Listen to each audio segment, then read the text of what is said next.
et bienvenue au journal télévisé de Pivot TV. Dû aux problèmes techniques qui nous sont survenus hier soir dans notre studio, nous sommes obligés de vous présenter notre journal télévisé à l'extérieur. Nous commençons tout de suite avec les points importants. Mercredi 27 janvier, grosse explosion du côté de Liège, due à une fuite de gaz. Tout de suite, nous retrouvons notre envoyé spécial, David Moulin. C'est parti. Eh oui, Tom, ce matin, vers 1h45, il y a eu une explosion à Liège, probablement due à une fuite de gaz. Une vingtaine de personnes ont été blessées, et dont 2 sont portées disparues. Ce matin, ce sont les conseillers communaux qui ont donné l'alerte aux pompiers. Au début, ils croyaient que c'était un attentat, mais ce n'était qu'une fuite de gaz. Tout de suite, nous allons retrouver un témoignage de Tammy qui roulait dans sa BMW. Alors, Tammy, dites-moi, qu'avez-vous ressenti à ce moment-là? J'ai d'abord senti un sifflement et puis une explosion, ensuite le bruit de l'effondrement de l'intérieur du bâtiment. Et qu'avez-vous encore entendu d'autre? J'ai entendu des cris d'enfants et c'était horrible. Voilà, Tom, c'est tout ce qu'on peut dire à ce sujet pour l'instant. On se retrouve ce soir pour plus d'infos. Merci David pour ce bon reportage. Fusillade à la mitrailleuse automatique. Tout de suite, nous rejoignons notre reporter Jawad El Azouzi à l'acte. Ce matin, le 30 janvier, après un braquage raté, les malfaiteurs sont rentrés à leur domicile, prendre leur mitrailleuse automatique et ont commencé à tirer en blessant 2 agents de police à la jambe. Après 3 jours d'enquête, la Chambre du Conseil de Bruxelles a délivré les mandats d'arrêt à l'encontre des 3 malfaiteurs. Nous referons le point ce soir. À vous, Tom. Merci Jawad. Le point suivant, Belgacom lance l'Internet illimité. Et oui, Tom, dès le 1er mars, Belgacom vous proposera de nouvelles formules Internet. Pour la première fois, nous, utilisateurs d'Internet, pourrons bénéficier du téléchargement illimité. C'est une vraie révolution ici en Belgique, car nous, seul pays européen, nous n'avions pas de téléchargement illimité. Alors, l'entreprise Belgacom nous proposait 4 formules: le budget, le night, le go et le plus.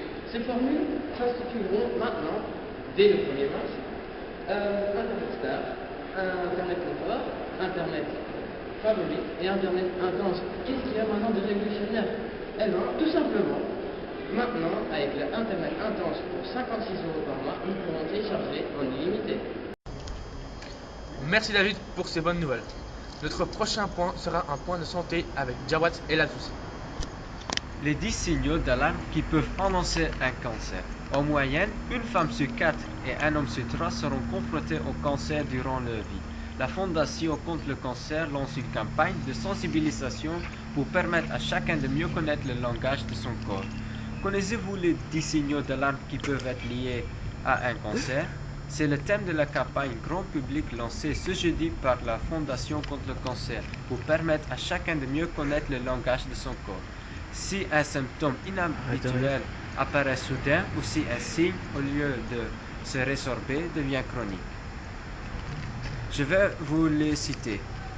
Enrouement en tout persistant, difficulté à avaler, modification chronique du transit intestinal, problème pour uriner, perte de poids, fatigue ou fièvre persistant, perte de sang anormale, grosseur ou gonflement, modification subite de la poitrine féminine, modification ou apparition d'une tache pigmentée sur la peau, blessure qui ne guérit pas et pas de panique.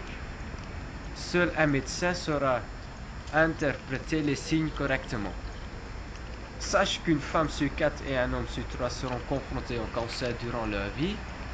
Connaître les 10 signaux d'alarme du cancer peut permettre de poser plus rapidement un diagnostic, ce qui peut augmenter considérablement les chances de guérison. Si vous voulez, il y a un site avec plus d'informations: www.signauxdalarme.be. Merci. À vous, Tom.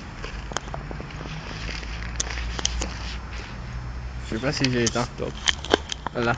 Merci Jawad, et maintenant un point sport. Tournoi de Paris, Charline Vassnik découvre ce samedi le rendez-vous le plus prestigieux du calendrier. Elle le sait, Paris n'est pas Sofia, et elle peut y être battue dans les premiers tours. Sa victoire le week-end dernier dans la capitale bulgare n'empêche pas Charline Vassnik de garder les pieds sur terre. En judo, il vaut mieux. Il n'empêche la liégeoise de 19 ans à signer un coup d'éclat en s'imposant au Sofia. au terme de 5 combats, dont les 2 face aux japonaises Kario Kondo, médaillée d'argent de la première édition du Masters, et Hiromi Endo, vice-championne du monde junior.